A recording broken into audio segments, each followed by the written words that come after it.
भाई अपनी बिरादरी का भला करना तो बुरा नहीं हो सकता। जब हमारे अच्छा दूसरा जो बकवाद करे ना कि ये जातिवाद है, उससे ये पूछ लिया तेरी माँ की क्या जात है, तेरी क्या जात है, और तेरी घरवाली की क्या जात है, तेरी दादी की।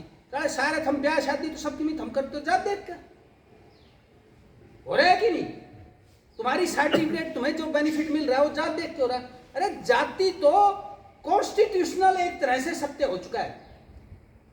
धर्म ग्रंथों के श्लोक बदल सकते हैं लेकिन ये जात नहीं बदलेगी जब तक ये इस हिसाब का होता है। ये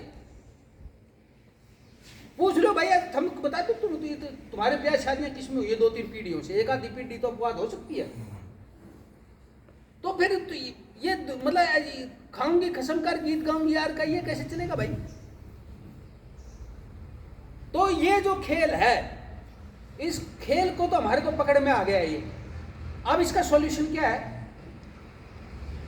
सॉल्यूशन मैंने बताया ना, घर उनका तो तोड़ेंगे तो भाई टाट फोड़ेंगे, और इतना आसान नहीं। तो अपना घर बनाओ, अपनी रेजिमेंट बनाओ। फिर पेच ये आता है खास तौर से ये जो बैठे हैं जिनके हाथ में ताकत हो, कहते हैं जी आज़ादी के बाद हमारी पॉलिसी नहीं है और हम जाति आधारित पलट नहीं बनाते। देखो भाई, लिखित में तो कहीं भी कोई नियम नहीं है कि नहीं बन सकती। पहली चीज़ तो कहीं भी सरकार के किसी दस्तावेज में लिखित में नहीं है। रही बात पॉलिसी की, पॉलिसी लिखित में तो है नहीं। वैसे अगर पॉलिसी है तो दिन में 36 बार बदलते, पॉलिसी होगा क्या है। पहले भाण बेटी ने दादा लाई में हिस्सा मिला करता के पॉलिसी बदलेगी ना, ये मिल रहा है कि नहीं। पहले बिना ब्याह तो वैसा ही रहा करती साथ में। ये मेरी सासू लिव इन क्या हो रहा है बताओ, लीगलाइज्ड हो गया ना लिव इन थारा। तो ये सारे सौदे जो ऐसे कुछ पॉलिसी 2 मिनट आप जब चाहो बदल लो, आपके अंदर ताकत होगी। रही बात दूसरी, जब पॉलिसी की बात कर रहे हैं, अरे हीरा का नंबर आओ जब पॉलिसी का सवाल आता है क्या। 1 नवंबर 1970 को नागा रेजिमेंट बना दी, कौन सी पॉलिसी थी भाई। और ये मत कहना नागा क्षेत्र के हिसाब से, नागा एक कबीला है, नहीं तो नागालैंड में तो और भी बहुत कबीले हैं, कुकी है, मितेई है, गारो है, उनकी भर्ती ना होती। वहां सिर्फ नागा कबीले की भर्ती होती है। ऊपर से बता देता हूं, आजादी के बाद जैकलाई बनी, जैक राइफल्स बनी, लद्दाख रेजिमेंट बनी, पहले स्काउट थी फिर रेजिमेंट का दर्जा मिल गया 2000 में। डोगरा स्काउट्स आजादी के बाद बना, कुमाऊं स्काउट्स आजादी के बाद बना, गढ़वाल स्काउट्स आजादी के बाद बना, नागा रेजिमेंट आजादी के बाद बनी, अरुणाचल स्काउट्स आजादी के बाद बनी, सिक्किम स्काउट्स, इवन 9 तो मैंने घर तक गिना दी। फिर कहो पॉलिसी, पॉलिसी इसलिए कौन अनपढ़ है, जो ये सारा जवाब ये सवाल खड़ा करता है ना उसको हम सही जवाब नहीं दे पाते, कौन को मालूम ही नहीं। ये है मुख्य वजह कि जब आप मार्केट ले आओ ना, जो अपना आप मांडी खां समझ रहे हो, बड़ी डिबेट ले आओ टीवी के ऊपर, हम दूसरे के नहीं एक सवाल का जवाब देते और बिल्कुल तथ्य और सत्य के आधार के ऊपर। तो जब न्याय नहीं मिल रहा तब हमने ये सोचा कि भाई अब गांव गांव जहां भी हीरों की आबादी है वहां चलो। हम कोई राजनीतिक आउटफिट नहीं है, कोई पटौदी से, कोई गुड़गांव से, कोई कोसड़ी से, कोई नारनौल से, कोई भिवानी से, कोई हिसार से। बस हमारे अंदर एक कॉमन चीज ये है कि हम सारे हीर के बीच हैं और हमारे दिल के अंदर दर्द है कि हमारी कौम को हमारा हिस्सा नहीं मिला, हमारी नई पीढ़ी को रोजगार नहीं मिल रहा, सम्मान नहीं मिल रहा। इसलिए हम हर इतवार को इस हिंदुस्तान के किसी न किसी दिशा में जाते हैं। अभी इससे पहले हम बालोर हो क्या, उससे पहले नया गांव, पिछली बार हीर माजरा सोनीपत में। हम कोई राजनीतिक लोग नहीं है, हम पैसा भी नहीं लेते, चंदा नहीं लेते किसी रूप में। हम एक काम करते हैं कि भाई आदमी भेड़े हो जाओ, जहाँ चंप जमीन पे बैठ जाओ, हमने सोफा सेट भी नहीं चाहिए, हमने माड़ा भी नहीं चाहिए, मंच हमारी कुछ नहीं चाहिए, रोटी राटी पानी कुछ नहीं चाहिए। हमारी बात सुन लो 1-2 घंटे, 2 घंटे से ज़्यादा हम हमने डांटेंगे भी नहीं, क्योंकि हीर का सबर भी नहीं है 2 घंटे से फालतू बैठ ना सके एक जगह। सिर्फ ये है तुम सच्चाई जान लो। और जब कानून का रास्ते से कुछ नहीं निकला, जब ये नेता हमारी बात नहीं सुन रहे, तो एक चीज है लोकतंत्र में जो सबसे ज्यादा भारी है वो है वोट। वो तो सबके पास में ना भाई। रोहतक जिले में तुम बाहू उस बल में नहीं हो, लेकिन तो सुसरी कुछ तो वोट होंगी, 5000, 10,000, 12,000, 4,000, 2,000 कुछ तो होगी। किंग ना बन सको, किंग मेकर तो बन सकते हो। मान लो जाट बाहुल्य क्षेत्र है, जाटा की वोट तो बढ़ती होगी। चौटाला के 2 परिवारों में कांग्रेस में और बीजेपी में, पर हम किंग मेकर तो बन सकते हो ना, थारी वैसे वोट हो 1500, तो हम अपना मुद्दा तो रख सकते ना। मैं ये भी नहीं कर रहा भाई कोई ABCD किसी भी पार्टी को हम वोट दो, वोट थारा अपना निजी अधिकार है, हम किसी की पैरवी नहीं कर रहे। पता नहीं कोई आदमी किसकी पार्टी की तरफ हो, किस नेता की तरफ हो, लेकिन जिस भी पार्टी या जिस भी नेता को अपना सपोर्ट दो, उस सपोर्ट की कीमत लो। कीमत क्या है, उसको क्या भाई तेरे को सपोर्ट देंगे पर बदले में तू हैरेसमेंट की आवाज उठाएगा। इतना करने में तो कोई बुराई नहीं है, किसी का कोई नुकसान भी नहीं है। और देखो भाई अपने अपने लिए मांगना छोड़ दो। हमारी फितरत ये है भाई मेरा छोरा नौकरी लगा दे, मेरी बहू की जो बदली करवा दे, छोटी टुच्ची बातों को थोड़े दिन के लिए भूल जाओ। अब तो गांव में जो नेता बढ़ा बोला भाई ये हीरो की 1500 वोट है और इसकी कीमत हैरेसमेंट है, हमने और कुछ मत दिया, बाद में ले लिया। देखो ये सब तो चलते रहेंगे, ये डोले डाले की लड़ाई है, नौकरियों की पेट की चलती रहेगी। एक ऐसी चीज मांगो परमानेंट जो दादालाई के रूप में हो, जो पीढ़ी दर पीढ़ी आपको फायदा दे। और ये रेजमेंट वो चीज है। अब ये कई जगह बहुत नेताओं का सोच रहे हैं, पूरा ये खास तौर से पूरा दिन OBC का राग लपेटते हैं। अरे OBC थारी अकेला की सके 3,500 आदमियों के डाल रखे कि इसने चाटो, इसने OBC ने, जो थारी अकेले की हैरेसमेंट उसको थम मांग नहीं रहे। OBC में तो मान लो जैसे आज मैं भर्ती हो गया, कल मरूंगा या रिटायर होऊंगा ना, तो मेरी एक खाली जगह होगी, मेरी खाली जगह के OBC बालक भरेगा, लेकिन क्या गारंटी हीर का बीज भरेगा भाई? OBC तो लुहार भी से, सुनार भी से, गुज्जर भी से, तेली भी से, कोई भी भर सकता ना। लेकिन फौज में ऐसा सौदा नहीं है। मान लो गोरखों की रेजिमेंट से 100 गोरखे रिटायर होने, तो उनकी जो खाली वैकेंसी से गोरखा के बालक भरेंगे, तो इस दादालाई वाली नौकरी के लिए खड़े क्यों नहीं होते? इसके लिए तो आप अगर खड़े नहीं होगे तो फिर कौन खड़ा होगा? थारी लड़ाई हमने लड़नी पड़ेगी। और मेरी खास तौर से जो एक्स सर्विसमैन साहिबान है, इनसे गुजारिश है भाई आपके फौज का ढांचा इन चीजों पे बच्चों को बताया। आप तो बिल्कुल खा के आ गए। वही डबल फर्स्ट ऐसी थोड़ी बनी थी। डबल फर्स्ट भी जब पैदा हुई थी, जब 13 कुमाऊं के हीरो ने रजांगला में खून बहाया था, जब जाके 1 अप्रैल 1964 को खड़ा किया गया था। अब आप वहां जीम के आगे बुढ़ापा अपना शिकोर करे आगे, किसी को बताया नहीं यार। इस हद तक थोड़ी, मतलब पेट तो सारे कुत्ते भी भरते हैं, बिल्ली भी भरती है। मनुष्य तो वो है जो अपने कुटुंब कुबिले के लिए, अपने राष्ट्र के लिए, अपने समाज के लिए कुछ अपना तन मन दे। अब हम तो अपने तक सीमित हो गए कि मेरा भर गया, मैं आ गया और मैं बैठ गया। जीवन का मकसद ये नहीं होना चाहिए। तो मेरी इस खास तौर से नए बच्चों मेरे अच्छे लगे, कुछ नए बालक भी आए, नहीं तो आमतौर पर पंचायत में बूढ़े लाके पटका देते हैं, वो 2, 5, 7, 10 साल में मर जाएंगे।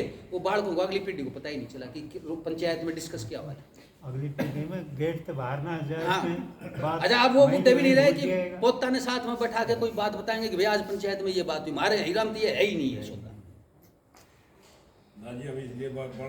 हाँ, ये बालक बहुत अच्छी चीज, हमें तो इस बात को खुशी है हसनगढ़ में कम से कम बालक नई पीढ़ी को आप हिस्सेदारी बना दे रहे हो पंचायत के अंदर। बच्चों को सुनना चाहिए। और सुनो भाई, रेजिमेंट का मामला सिपाही बनने का नहीं है। इतने छोटे नजरिए से इसको मत देखो। रेजिमेंट का मतलब यह है कि गांव देहात के आम बच्चे को उठाकर चांद की तरफ जाने का रास्ता दिखाना। देखो, एक पीढ़ी जरूर सिपाही बनेगी, इसमें कोई रोड़ा नहीं, ठीक है ना। लेकिन उसकी जो अगली जो पीढ़ी है, उनके लिए रास्ते खुल जाते हैं। और अगर उन बच्चों में थोड़ी भी काबिलियत होगी तो वो फिर अलग अलग क्षेत्रों में अपना झंडा बुलंद करते हैं। फौज में, आर्मी, एयरफोर्स, नेवी के असंख्यों स्कूल हैं, इंस्टीट्यूशंस हैं। 32 सैनिक स्कूल हैं, 5 मिलिट्री स्कूल हैं, जिनमें फौजियों के, जेसी और जवानों की बोल रहा हूं, फौजियों के बच्चों को तकरीबन मुफ्त में या सब्सिडी के अंदर शिक्षा मिलती है। और ये जो मैंने इंस्टीट्यूशन, जो स्कूल बताए ना, ये इस देश के जो टॉप के इंस्टीट्यूशंस हैं वो हैं ये। क्योंकि आम आदमी की, गांव देहात के आम हीर की औकात नहीं है कि टॉप के जैसे दून स्कूल में पढ़ा ले। दून स्कूल में तो लाखों रुपए फीस है, शेरवुड स्कूल में आप पढ़ा नहीं सकते, मेयो कॉलेज में आप पढ़ा नहीं सकते। लेकिन इन्हीं के स्तर के जो ये इंस्टीट्यूशंस है, जिनको डिफेंस चलाती है, मिलिट्री चलाती है, आर्मी चलाती है, जो सिपाही भर्ती हो गया उसके बच्चे को उसमें मौका मिल जाता है। और जब आपके बच्चे को मुफ्त में ऐसे स्कूलों में, शिक्षण स्थानों में पढ़ने का मौका मिलेगा, तो वो बच्चे बाद में क्या है, अफसर बनते हैं। बाप तो सिपाही बन गया, लेकिन उसकी औलाद को मौका मिला और वो अफसर बन गया। और जब वो अफसर बनता है तो वो अपने बिरादरी के हकों के लिए खड़ा मिलता है। ये जनरल वीके सिंह साहब, बापोड़ा गांव, जिला भिवानी, जात राजपूत। इसका दादा जो था राजपूत रेजिमेंट में सिपाही था, और दादा ही नहीं, कई काके ताऊ सारे बहुत सारे थे। इसने खुद ने एक किताब में भी लिखा है। इसका बाप दादा सिपाही भर्ती हुआ, बाप को मिलिट्री स्कूल में भर्ती करा दिया, कोटे के अंदर फौज के भर्ती हुआ, पास आउट हुआ, कर्नल बना। फिर इसने अपने जो इसका तीसरी पीढ़ी थी वीके सिंह, इसको पीपीएस प्लानी में पढ़ा के ये जनरल बना, और बाद में मंत्री बना। और जब ये वीके सिंह साहब जनरल थे तो इन्होंने अपने गांव बापोड़ा में एक स्पेशल भर्ती करवाई। गांव के जितने भी बालक थे सबको जो है फिट बालकों को भर्ती कर लिया, और गांव में सम्मान के रूप में एक टैंक रखवा दिया। और अखबारों में अगली बार छपी कि जनरल वीके सिंह साहब कह रहे हैं कि बापोड़ा गांव सैनिकों का गांव है, इसलिए सम्मान के रूप में एक टैंक दरवा दिया। जितने पूरे बापोड़ा गांव में फौजी नहीं हुए ना, उतने कोसली गांव में हमारे फौजियां ही होती, लेकिन हमारे कोई टैंक ना दरवाता। ठीक है ना। तो सारा सौदा क्या है, जिस कौम की रेजिमेंट है उसके सिपाही ज्यादा भर्ती होते हैं, जिसके सिपाही ज्यादा भर्ती होंगे उनको ऊपर उठने का, उनके बच्चों को, अगली पीढ़ी को ज्यादा मौका मिलता है।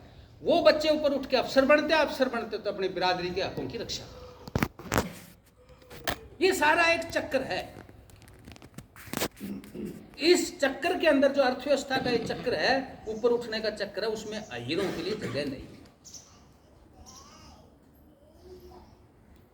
और ये बदकिस्मती है इस कौम की, किसी दौर में जिस कौम के सबसे ज्यादा सैनिक फर्स्ट वर्ल्ड वार में लड़े, 19,540 अहीर, और वो अहीर और जगह के नहीं, सिर्फ इस हरियाणा के, अहीरवाल का, हरियाणा राजस्थान के फर्स्ट वर्ल्ड वार में लड़े, जो कि किसी भी हिंदू जाति का उसके आबादी के अनुपात में सबसे ज्यादा सैनिक। सेकेंड वर्ल्ड वार में 38,150 अहीर लड़े। लेकिन आज हालत ये है कि हमारा कोटा धीरे धीरे खत्म होता है। हमारे लोगों ने भी गौर नहीं किया, नहीं तो 62 की लड़ाई के बाद धड़ाधड़ ग्रेजिंग हुई थी, नई नई बटालियन यूनिटें खड़ी करी गई, हमारे किसी आदमी ने कुछ चू भी ना की। जब भी मौका आया, चाहे वो मुलायम सिंह हो या कोई भी हो, कौम के हितों के लिए नालायकों ने कोई बात नहीं करी।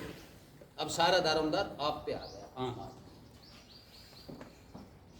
और जो पहले भर्तियां थी उनको बल्कि कम कर दिया गया। तोप खाने में हमारी बहुत जबरदस्त हिस्सेदारी थी, सिखों की और अहीरों की सबसे बड़ी हिस्सेदारी थी तोप खाने में। अभी भी कुछ प्योर यूनिटें हमारी हैं, लेकिन जहां जहां एक बैटरी या 2 बैटरी हमारी हुआ करती थी, वो सारी 84 के बाद मिक्स कर दी गई। वो उस मिक्सिंग का भी नुकसान अहीरों को ही हुआ ज्यादा था। लेकिन दुखद ये बात है कि जो भी आरटी से हमारा जेसीयू या जवान आया, उसने आके किसी को बताया नहीं कि हमारे साथ ऐसा अन्याय हो चुका है।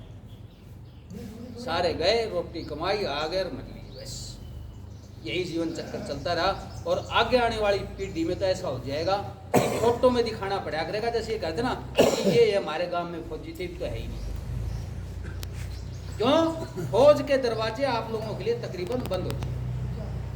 अब ये आपके ऊपर है कि इस चक्कर में आपने घुसना है या वे बाहर पड़े रह के अपने साथ अन्याय बर्दाश्त करते हैं। और जिन कौमों की हिस्सेदारी है, कई आजकल ये भी कहते हैं ना, जो पढ़ा लिखा सा है, यार क्या 21वीं सदी में सिपाही की बात कर रहे हैं। भाई देखो, जाट, राजपूत, सिख, डोगरे, मराठे, ये 5 कौम आपसे हर क्षेत्र में आ गया। जमीनें इनके पास आपसे ज़्यादा है, राजनीति में हिस्सेदारी आपसे ज़्यादा है, व्यवसाय में हिस्सेदारी आपसे ज़्यादा है, हर तरह से सामाजिक दबदबा आपसे ज़्यादा है, तो ये अपनी रेजिमेंट क्यों नहीं छोड़ देते? इनको मालूम है ना कि गांव देहात के गरीब बच्चे को ऊपर उठाने का यही एक सबसे बड़ा मौका है। क्यों? गांव देहात के बच्चे पास कुछ भी ना हो, उसके बाप के पास ढेला भी नहीं हो, लेकिन उसके पास शरीर तगड़ा होता है। भाई पिलपिले शहर के बालक तो भर्ती होते नहीं, गांव का बालक होता ना। अब उस जब तुम्हारे को उस हिस्से से बाहर ही कर दिया तो तुम उठने का मौका तुम्हें मिलेगा कब? तो मेरी ये गुजारिश है आप सबसे, हम हर जगह ऐसे जा रहे हैं, कोई राजनीतिक लोग नहीं है, 2-3 छोटे छोटे काम शुरू करते हैं। पहला तो ये कि गांव में एक कमेटी बना लो रेजिमेंट की। राजनीतिक कमेटियों की बात नहीं कर रहा मैं,